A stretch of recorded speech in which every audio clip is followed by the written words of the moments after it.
Assalamualaikum warahmatullahi wabarakatuh. Ladies and gentlemen, we are pleased to welcome you to UIN Sunan Ampel, Surabaya to hold a seminar with the theme Literature in the Islamic World 2024. First of all, I will introduce myself. My name is Aisyah Faria Praditya, and I will be hosting you for today's seminar. And now, please let me welcome our special guest for today. Please welcome Miss Aurela Rahma Aulia. She is an Islamic historian. And please welcome Miss Azana Jaffa Mal Abrar. She is an Islamic writer. And the last but not least, please welcome Mr. Ahmad Ibnu Inzaki. He is an Islamic preacher. And last but not least, also to the honorable cast and audiences. Okay, for all the audiences, now I have connected with all the presenter, and I will connect you with the first presenter, namely Miss Azana Jaffa Ma'al Abrar. But first, I will read her CV first. Okay, ladies and gentlemen, right now I already connect with the first presenter, namely Miss Azana Jaffa Ma'al Abrar. But first, I will read about her CV. So, Miss Azana Jaffa Ma'al Abrar is an Islamic writer. She is passionate and skilled Islamic writer with a deep understanding of Islamic theology. Her last education is BA in Comparative Religion, UIN Sunan Ampel, Surabaya, 2017, with the GPA 4.0. Her language skills is fluent in Arabic and proficient in English. Her published work is Women in Islam, Islamic History and Civilization, Contemporary Islamic Issues, and Interfaith Dialogue and Cooperation. So I already connect the Zoom with her, so please welcome Miss Azana Jaffa Ma'al Abrar. Thank you for giving me time.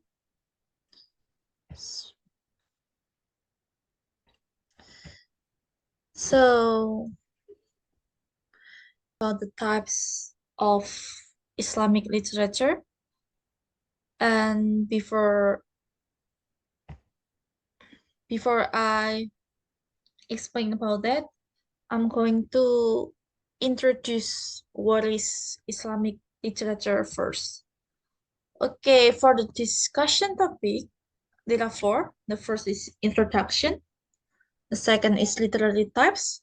The third is the range of Islamic literature. And the fourth is period in Islamic literature. So the first one is introduction in the Islamic literature.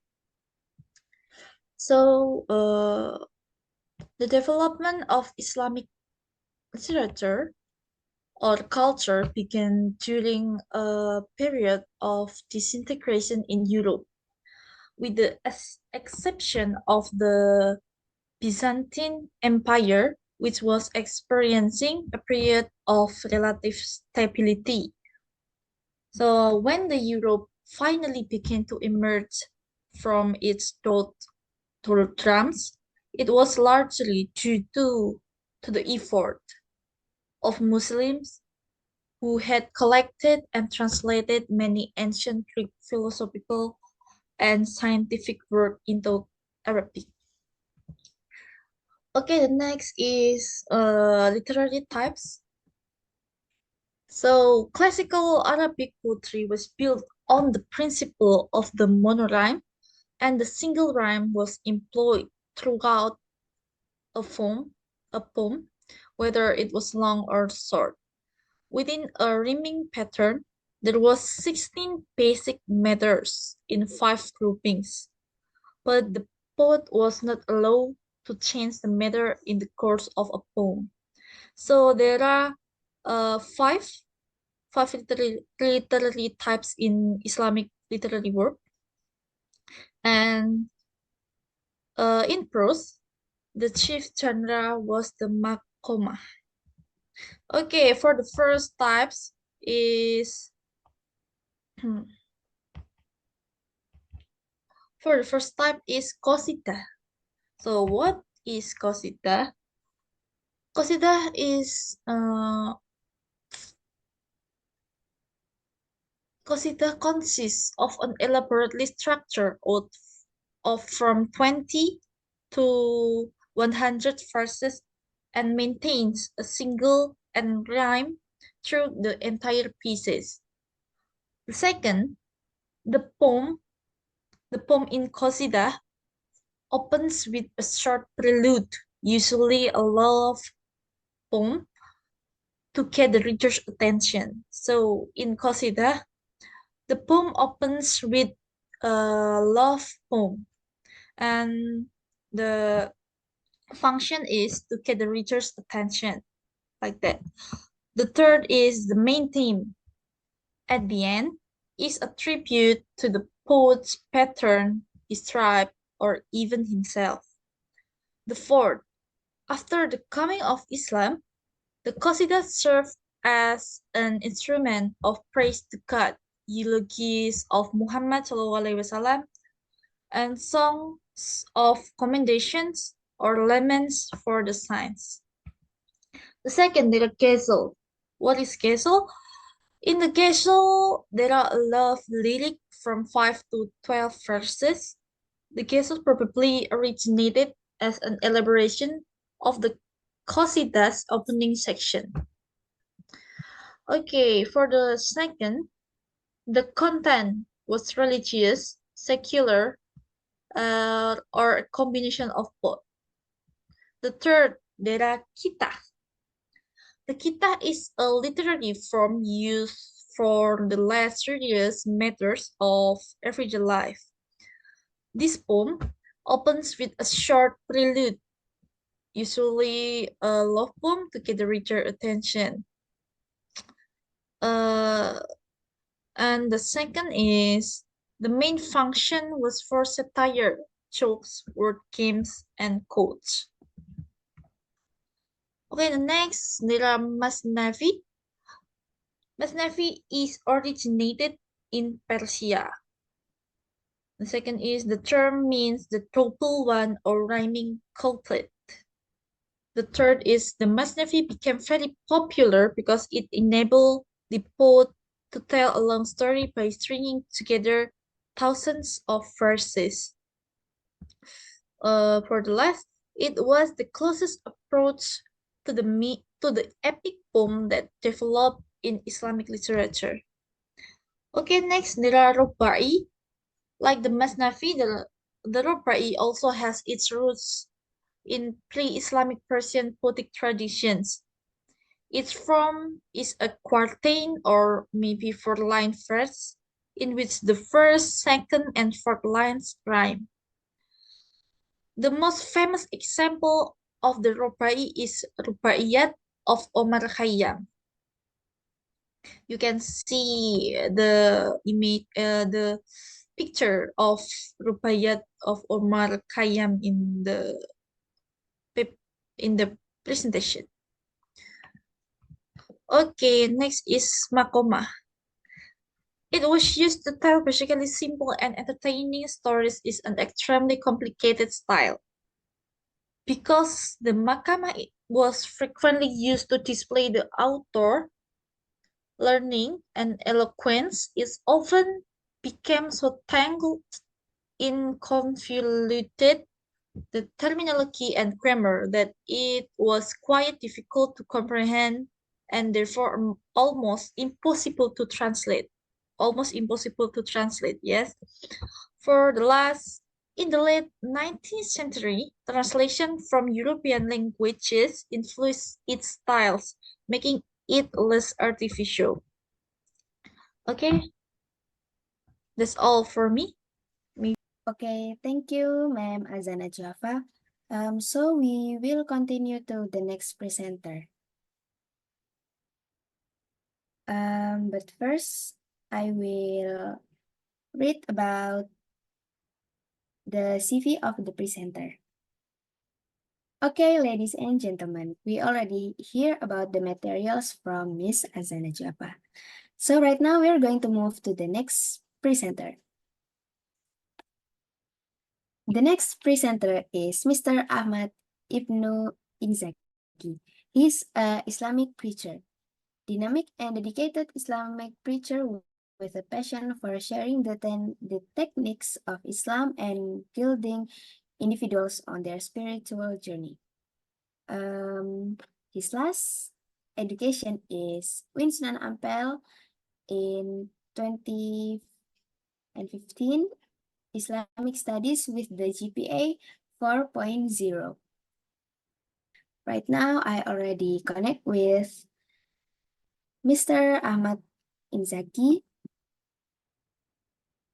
I'm sorry, with Mr. Ahmad Ibnu Inzaki. For him, the time is yours.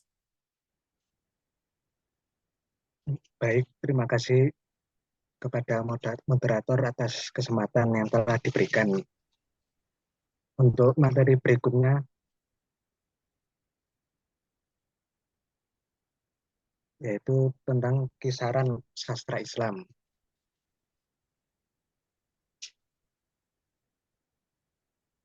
Pada abad ke-11, India Barat Laut dan wilayah yang sekarang menjadi Pakistan telah menjadi pusat sastra Islam dalam bahasa Persia. Bahasa Persia tetap menjadi bahasa Muslim India hingga tahun 1830-an. Ketika digantikan oleh bahasa Urdu yang banyak meminjam dari sumber-sumber Persia pada periode awal abad ke-18. Lalu ada di bagian Asia Tengah, menjadi bagian dari kerajaan Muslim setelah tahun 711 dengan pusat kebudayaan di Samarkand, Bukhara, dan Fergana. Asia Tengah merupakan pusat literatur dan keilmuan Islam, sebagian besar dalam bahasa Arab, hingga invasi Rusia pada akhir abad ke-19.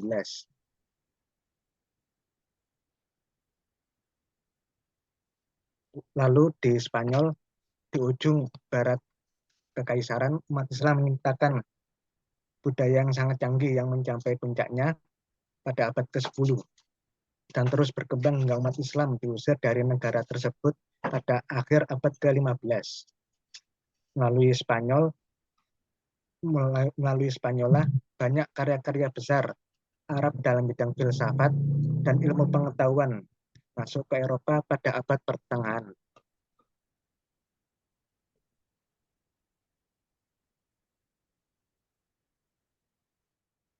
Okay, ladies and gentlemen, thank you for Mr. Ibnu for already tell us about the very good material. So the next one, we will continue to the next presenter. She is Miss Aurela Rahma Aulia, an Islamic historian. Dedicated and accomplished Islamic historian with a passion for researching, analyzing, and interpreting the rich history and cultural heritage of the Islamic world.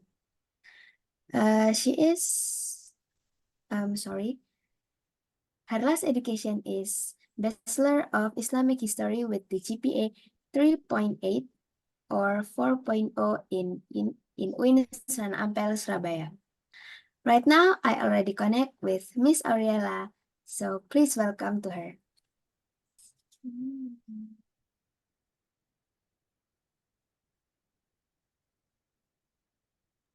Lemot anjay.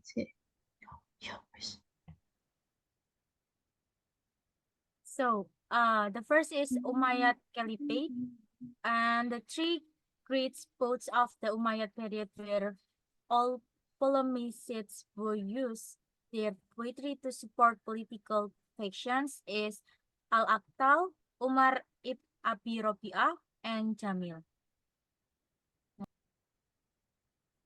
So, the next is Abbasid Caliphate, and the poet that popular in this era is Abu Nawas, Ibnu Al-Mu'tas, Ibnu Daud, Al-Mutanabi, Al-Mari, and the prose that popular in this era is Ibnu Al-Mukaffa, Al-Jahiz, Abu Hayyan At-Tauhidi, and Al-Hamdani.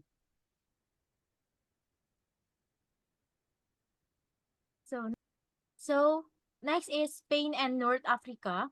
In Spain, figures who influenced the development of Islamic culture and literature are Avicenna, Averroes, and Ibn al-Rabi. And in the North Africa, the figure who influenced the development of Islamic culture and literature are Al-Idrisi, Ibn Battuta, and Ibn Khaldun.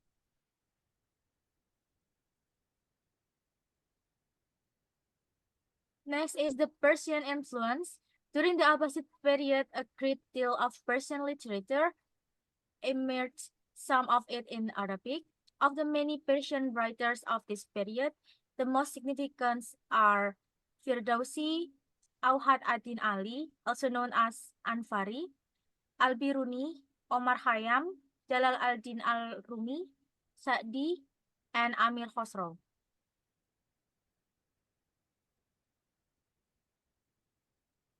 So, do you have any question?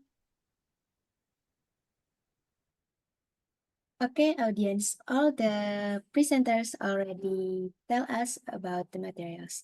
So, is any of you want to ask a question to the presenter? You can write your questions in the chat box, so the presenter can read it.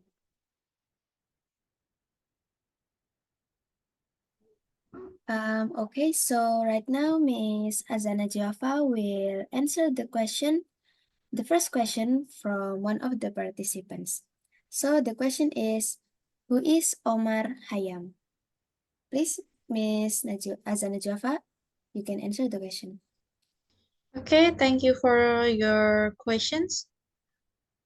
The question is, who is Omar Khayyam, right? So as I mentioned before in the types of literature in the section Rubai, I mentioned about Rubaiyat of Omar Khayyam, right? So Omar Khayyam is one of the prominent poets in Persia. He was born in May 1810 and 48 in Nishapur and died in December 4, 1131. He was a Persian mathematician, astronomer, and poet, and one of his greatest literary work is in the Rubaiyat of Omar Khayyam, as I mentioned in the example of Rubai, right? So Omar Khayyam is one of the prominent poets in the Rubai. That's all for me about Omar Khayyam. Thank you. Okay, so Miss Azana Jaffa, thank you for you already answered the question. So right now I will continue to the second question. The second question is for Miss Aurela. The question is, what is the example of literary work from Avicenna? Thank you. Okay, thank you for your question. The most popular literary work from Avicenna is the Book of Healing. Is philosophical and scientific encyclopedia and the canon of medicine. So we have two popular literature works.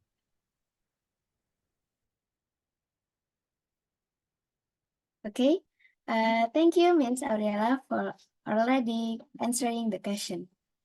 Okay, ladies and gentlemen, as we come to the end of today's seminar, I would like to express my sincere thanks to all the speakers for their insightful presentations and to each participant for their active participation and involvement. We hope the knowledge shared here will inspire and empower you in your respective fields. Remember, the end of the seminar is just the beginning of further conversation. Thank you again, and hope you all have a great day. I'm Aisyah Faria Praditya. Say goodbye and wassalamualaikum warahmatullahi wabarakatuh.